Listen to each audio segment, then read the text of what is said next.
জন্মদিন পালন করবো না বলেছিল, কিন্তু বর খুব যে একটা কেক কাটবে। তাই সিম্পল একটা কেক নিয়ে এসেছি আমরা। Happy birthday to you. রাজশাহীর জনপ্রিয় কন্টেন্ট ক্রিয়েটর শান্ততুলির বড় মেয়ে আনিকার জন্মদিন উদযাপন হলো, তাও কুরবানি ঈদের আগের দিন চাঁদ রাত্রিতে।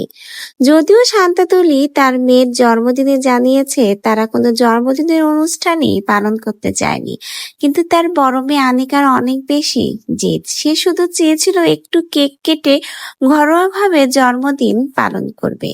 তাই করলো। বড় মেয়ের জন্মদিনে শুধু যে বড় মেয়ে সহ পরিবারের সকলে খুশি তেমন নয়, ছোট মেয়ে আশফাও কিন্তু তার বড় বোন আনিকার জন্মদিনে অনেক বেশি খুশি।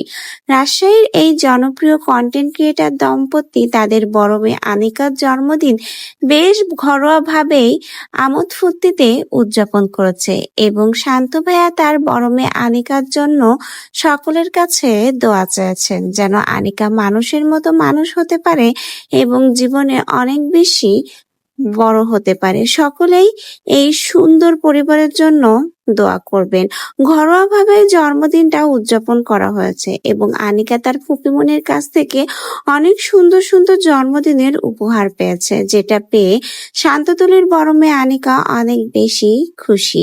এমনকি শান্ত ভাইয়া বলেছে তার মেয়ে আনিকা নাকি অল্পতেই সবসময় খুশি থাকে। তো ভিউয়ার্স, তাদের এই সুন্দর মুহূর্তের ভিডিও দেখে আপনাদের কি মন্তব্য, কেমন লাগলো? এবং সকলেই কিন্তু আনিকার আগামী পথ চলা এবং সুন্দর জীবনের জন্য দোয়া করবেন।